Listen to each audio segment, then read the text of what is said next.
All right, everybody, welcome back. And today, like I've been promising, we're going to finally talk about Russia. I have somebody on that's a little more informed on the buildup and the invasion, maybe some of the politics on the overseas and domestic side of this.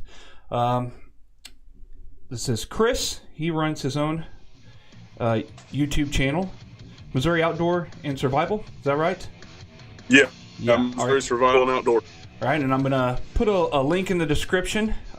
Looks like he's got quite a few videos on, and he does quite a range of things. I see there's a lot of reviews for survival equipment, a lot of political commentary, and a lot of tips and survival tips. All the way down to experiments, just experiments with ideas. So, I saw some smelting going on there. So, I just got an idea. It's cleaning the yard up and started messing around. I was like, okay, gotta try it. All right, well, let's get right into it because Russia. Okay. This is a big topic right now. And like a lot of times things like this when they happen, I know I've been aware of this for a while. Not just Russia, but there's a lot of stuff going in former Soviet states. A lot of crazy stuff going on in Kazakhstan right now as well. It's affecting the cryptocurrency market. So is Russia. No doubt, dude. Dude, that crypto stuff is going to explode if. I mean, have you paid attention to any of the Swift banking? Yeah, yes, and they're really scrambling to try to put a lid on this.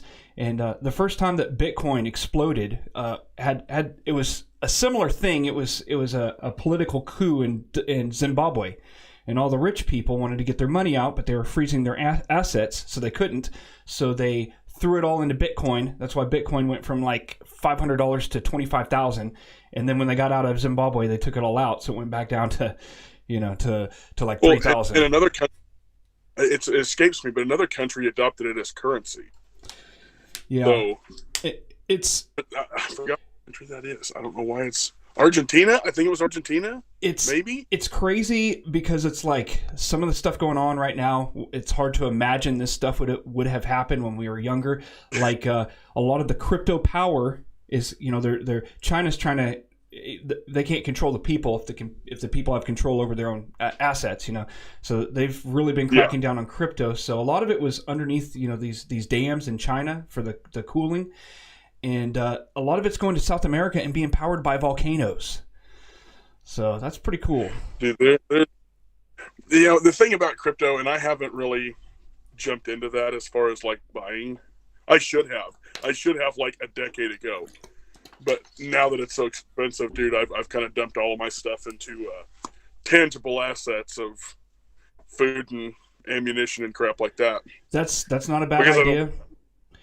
I don't think it's turning around. But the thing about it, I got a lot of buddies that are bullish about different types of cryptocurrency. And I'd heard a guy yesterday, it was Jack Spirko on the Survival Podcast, and he was talking about if the international Western nations kick Russia out of the SWIFT banking system, if they were to adopt crypto, billionaires overnight for a lot of people invested in like Bitcoin or whatever. Millionaires and billionaires. Bernie Sanders would have a heart attack. People put no effort out would have more money he's ever had in his entire life. But aside from that, if we kick the Russians out of the SWIFT banking system and the Chinese did in solidarity go, I think we're going to step out on this too. The petrodollar is simultaneously crap while crypto explodes. Okay. Go on. No, I'm just saying, 1929 all over again for the U.S. dollar. And I hope it doesn't come to that, but as we've seen, anything can happen at this point. I mean, I didn't think that the Russians were actually going to invade, but then when they did, it was like, I kind of see it as their own skirmish, not ours. I don't think we have any business over there, and we are only going to hurt ourselves by being there and sanctioning them. Okay, so that's one of the things I wanted to get into. I know that you said you kind of had a more unpopular view of Russia, and Facebook, social media, especially with veterans. You see a lot of people. You see all these memes of people like trying to fit back into their uniforms, and a lot of patriotic zeal for going over there and helping out the Ukrainians. And I really do feel for the Ukrainian people. And I think this is a bad deal. I think Russia is dangerous, and we're talking about solidarity. I see a lot of solidarity between Russia, Iran, and China. China's doing their own thing. Seems like they're emboldened by Russia's move, and they've been being more aggressive in the Taiwan waters. I do agree. This is why I wanted to get your take from it, because I kind of see what you're saying. We have no business going over there. That's kind of the sentiment before World War I and World War II, though. It took us a while to get into both of those wars, and us not being in those wars could have been a really bad thing. So I'm wondering, like, I feel the same way. I just don't have the information behind my view. Why exactly do you think that it's not our place this time, where it was those previous European incursions? Well, in World War II, we ended up getting hit by the Japs before we did anything, and we did not ally with Ukraine. There's no piece of paper that says we're their ally. Bill Clinton made a promise. It was like, oh yeah, we'll protect you and do all this stuff, but they never joined NATO, and I don't think we need to be in NATO either. I think there's a lot of things that need to go away, NATO included. But the idea that we need to go over there in the middle of a skirmish when there's two provinces, one's wanting to actually be back under the Russian Federation and even sign papers to do so around the whole Crimea thing. Okay, half the Ukrainians don't want to be part of Ukraine because it's a giant mess. Everybody acts like Ukraine's nothing but a bunch of freedom fighters and fighting against the Russians. Dude, both of those are corrupt countries, both of them. I mean, Joe Biden's had business dealings making a bunch of money over there. It's not exactly a bastion of patriotism that people think we ought to be, or a democracy for that matter. It's not even a democracy. So for us to go over there and protect mineral deposits so that oligarchs who fled Ukraine can return and then harvest them and sell them to the world and enrich themselves, I don't think an ounce of American blood is worth any of that. And that's the justification I'm hearing from neocon type people. And I used to kind of be one of those dudes. I'm not anti-Republican, but I'm definitely not leftist. But I mean, when we're talking about natural resources as a reason to go into some place, it's disgusting. If we're going to go over there and fight, let's fight for the people. But that's not really most of anybody's, other than a few people I know that were soldiers. Yeah, they are concerned about the people, and I understand that. I mean, but at the same time, us going over there and getting involved is going to hurt our markets so much worse, and it's going to cause more death and destruction. Have we ever... I mean, just look no further than Afghanistan. We went there, and I'm not trying to denigrate the people that were sent there. You were sent there, and I respect the people that went there. But you can always count on your government to screw it up after they get done using you over there. I mean, can we look at the pullout and say that wasn't planned by people on the redacted list? Yeah. So, talking about the neocon mentality of world policing and whatnot, and having personal experience going overseas, and to step a little bit into the conspiracy theory realm here. I don't want to go, into Alex Jones full reptoid mode or anything. No. But okay, we'll just at this point say that it's correlation, right? There's a lot of interesting correlations that. There's a book I recently read called The Rape of Nanking, and it's about how prior to it ended up in World War II, but prior to World War II, Japan was already fighting China, and the build up to the Japanese going into China, they had all these movies and all these TV shows to get all the children very patriotic, very seeing being a warrior and killing people is very masculine.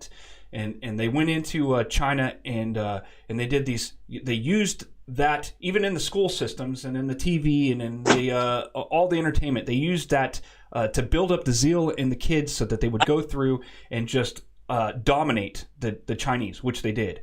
Right, it ended up with a lot of bad things, but it seems like you have a lot of movies that have glorified being a soldier in these from Vietnam to Iraq and everything, and nothing wrong with that. A lot of these are really great movies, right? And then we have false narratives of why we went into these places. Right, we went into Afghanistan to take care of some Saudi Arabians that were mostly in Pakistan. Right, we went into Iraq for some weapons of mass destruction that weren't there. And at that time, I was, I guess, I'm not going to. I was conditioned to believe we were doing the right thing. Right, believe this is all about freedom. This is all about. I was too. Yeah, so I was too. I mean, and again, you can't really. It's kind of like a certain individual who's highly censored talks about compartmentalization. That is a lot of it. The average guy like you and me that get into these government jobs, they're not aware of what's happening up top or the underlying reasons why some overarching thing has been pushed behind their back. Yeah. And so even though I don't feel the same way about going into there, I'm still proud of the work we did there. The last time I went to Iraq was 2009, 2010. At that point, it was all hearts and minds. The people mostly liked us. We were fighting in Iraq, but we were fighting what would become ISIS. People were coming into... I was on the Iranian border. People were coming in from Iran to fight Americans, right? Americans were still fighting and dying. We were fighting and dying alongside the Iraqis. The only difference were we had MRAPs and up-armored Humvees, and they had F-250s with a gun mounted on the back, right? They took the brunt of it. So, or Toyota Tacomas. Yeah, and it's kind of like, so you got this build-up, get everybody emotional about it, right? It's all about freedom. It's all about, and then send everybody over there. You have a huge expenditure of life, and people make fortunes on war. War is always good. War is good for politics. War is good for business. If you're the right, if you're the right person.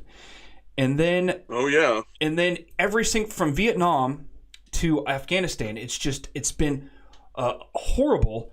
We've lost. The loss of life is no longer justified. We lose thousands of people, and then we're like, okay, that doesn't even matter anymore. And we've also lost billions of dollars in equipment, which fall into nefarious hands, right? We created... Well, even the media keeps the domestic population that would even look at the situation in country fighting amongst themselves ideologically about maybe stuff that has something to do with it, but it's just surface level fighting back and forth, political posturing, largely.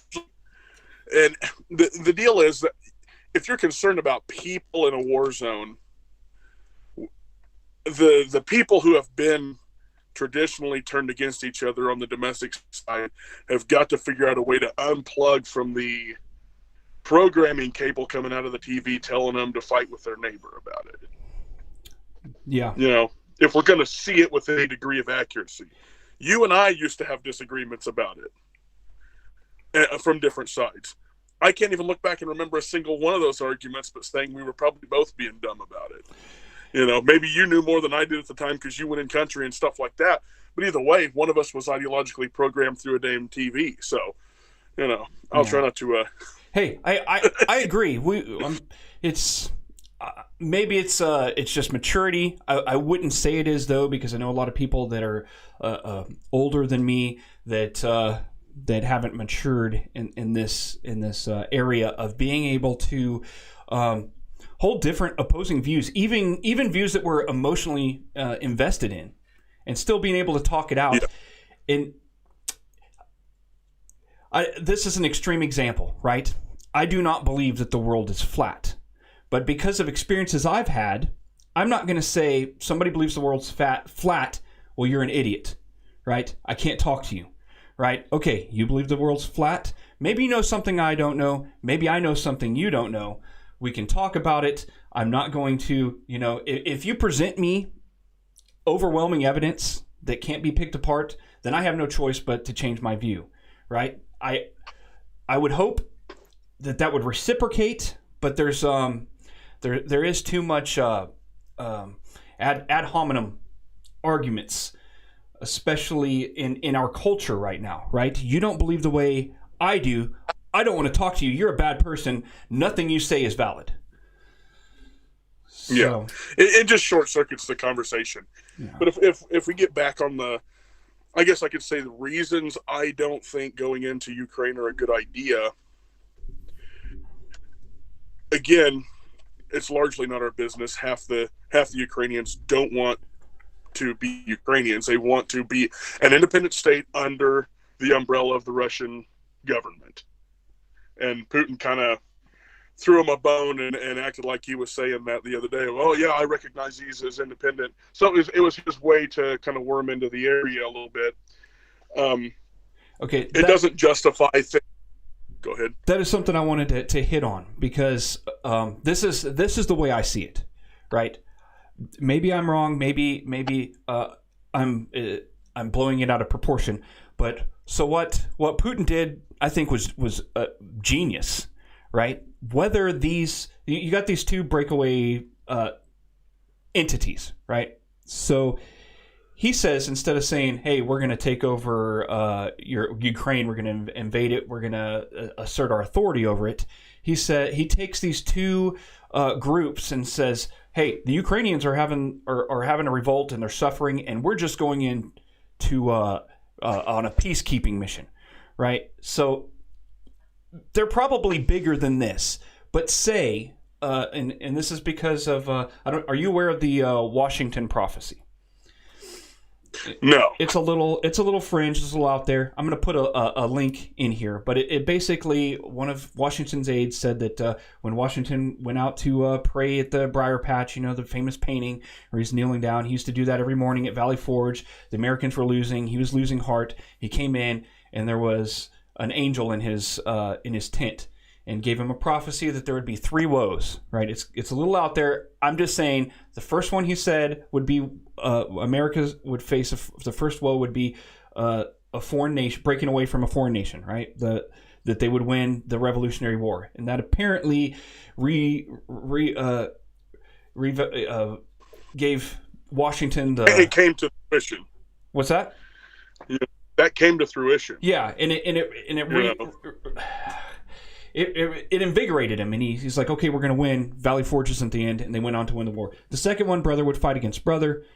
After America, and after that, America would reach from one side of the sea to the other side of the sea with cities all in between, and we would be invaded, and it would look like there would be no hope. But America does pull out at the end. Whether you believe that or not, I'm just saying, if things escalate, and you have this unholy alliance like we are already seeing with Russia, China. If there was to be an invasion, I could definitely see the invasion not being an invasion, but being a peacekeeping mission. Hey, these people want us here. You could take a group like Antifa and say, hey, there's this breakaway group that is being oppressed by the tyrannical government, and we're just going in there as a peacekeeping mission to help them out. That's kind of like what Putin done, I feel. Whether these people wanted to or not. Dude, it's just hearts and minds, but from the other guy's direction. Yeah. That's all it is. So, what do you think? So, I mean, go ahead. What do you think the next the next step is? Say Russia takes Ukraine, right? They're obviously they're in the mood to annex and take over at least former Soviet bloc states. What do you think? I think that they will take I'm sure they'll take all of Ukraine. Just an opinion. I could be wrong. I hope I'm wrong. I mean, there are good people in these places that I hope that can be free wherever they're at. Even if it's a small province or whatever. But I think that Putin takes Ukraine, and he might take a bordering country, but I don't think that he's going to touch any NATO allies. I think he's smarter than that because, okay, he may be an evil, bloodthirsty tyrant, but he's not stupid. Both of us know that. And as much as everybody over here has suddenly plucked their head out of the Super Bowl or whatever kind of dumb golf thing they're into right now, or whatever, I'll try not to use bad language, their distraction, dude, people have just momentarily looked from their distraction because they think they might get a nuke dropped on them over here. Okay, those countries over there, like the NATO allies that are kind of borders of the outside of the old Russian, I guess you could say, map. Some of those are NATO allies. I don't think that they'll touch him because I think he knows the seriousness of a nuclear conflict too. I think he knows that if he does something, obviously, dude, NATO is just the U.S. under a different umbrella. We fund all of it. We basically pay for all of it. It's kind of like the elite's enforcement arm around the world. I don't think it's a good thing, but I think he knows that if it was hot and it went nuclear, they're probably going to get hit in a very, very serious way because everybody's afraid of him. If we ended up going back and forth on a nuclear scale, I think China would probably jump in too. I don't think that there's much for us to do other than get our throats cut in the situation. And here's why, even economically, we should stay out of it. Aside from it not being our business, okay, Russia breaks even, and this came from Jack Spirko, so you can look this up on Survival Podcast. He did the math, crunched the numbers about the petroleum and how Russia breaks even at $70 a barrel for crude, okay? So if we kick them out of the SWIFT banking system, they jump into crypto, still sell to other countries. Other countries are not going to not buy it. The world price will go up for crude. Then the Russians will be making money. They have no reason not to let us kick them out of the SWIFT thing because they'll just sell oil at better profit. Better profit means more cash flow. Better cash flow means if they want to take more and fight harder, then they can fight a sustained war. Right now they can kind of go all out in small spurts, but they can't sustain a long conflict. We make them more money by sanctioning them. They will be able to fight longer conflicts. We will literally empower our enemies by kicking them out of the banking system. So what you're saying is things are going to get bad. We're screwed no matter what. Everyone should buy an Oculus and retreat into the metaverse. Oculus. The metaverse is retarded too. But yeah, I wish I had a better outlook. I hope that I'm wrong. But looking at the economic factors of okay, our genius potato of a president for 3 months had been lobbying Xi Jinping, or however you say his freaking name, telling them that they had intel that Putin was going to go into Ukraine for 3 months. All that they did was sit there and listen quietly and soak up everything that the potato had to say, and then went and told Putin. They're not our freaking friend. China is not our friend. The only way to actually hit China, to hit Russia, is to hit China. And by that I don't mean like militarily, but economically. We have to quit buying their crap. We have to quit manufacturing everything we buy, including our drugs over there. We have to quit borrowing money from them. We have to quit doing all of this commerce with China, which is it would actually fix our nation. Hey, now. If we actually had to start producing our own crap here and drill our own oil, the only way out of this is the libertarian / conservatarian style, be your own man, do your own thing, and quit freaking being a fax republic. What do we produce here? I'll just say that what you're saying, that's some hard talk, because I'd have to empty pretty much 3/4 of my Amazon cart right now if we did that. So, dude, me too. Everything in my room is probably out of China. Okay, I'm not saying my phone is from China, probably made in a slave factory. I'm not proud of that.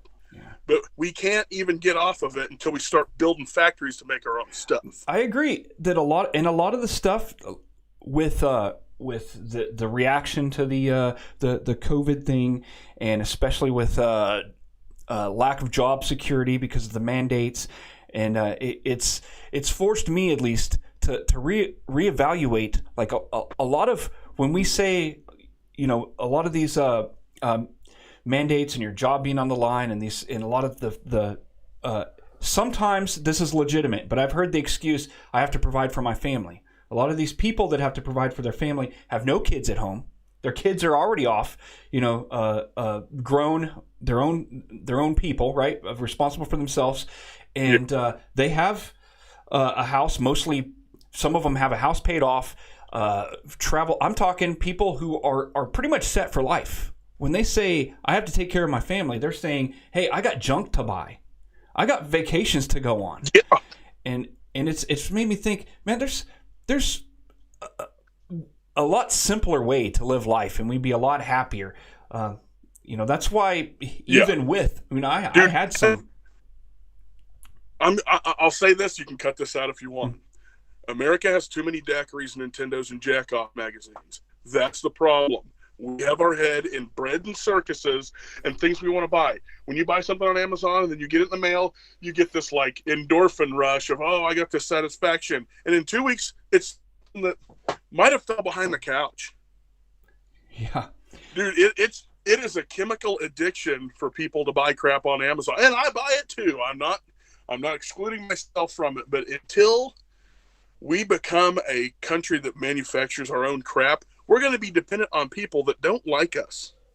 We were literally energy independent under Orange Thanos Donald Trump. Everybody thought he was going to end the world. Apparently it wasn't the case.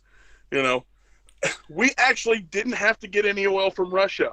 Day one, Biden shuts down any of our oil production, and suddenly we're buying from Russia again, but Donald Trump is the puppet.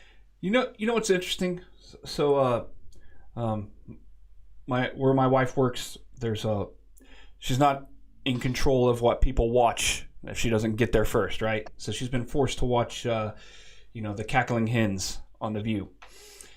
And she says every morning you got all this horrible stuff going on in our country, right?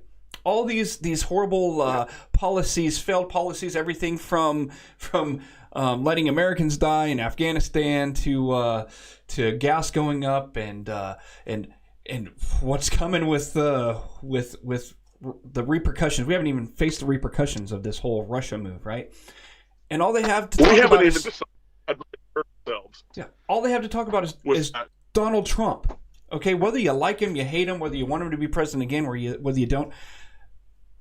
We've been in this for long enough that this isn't Donald Trump's fault. Let's start addressing the issue. It's crazy that they're so emotionally involved with Donald Trump that they can't talk about anything else that's going on without it being Trump's fault. I'm kind of sorry to cut you off here, but I think we probably better end it right here. And I thank you for coming on. And hey, we had quite a few rabbit holes we could go off on to different topics. I wanted to keep it on Russia. I know. I'll have a note of points next time. That way I don't get distracted either, because there's a million things we could talk about, and we did. All right. Well, my camera's about to cut off here at 29 minutes, so thanks for coming on. Check out his YouTube channel. It's in the description, and I'll see you next time.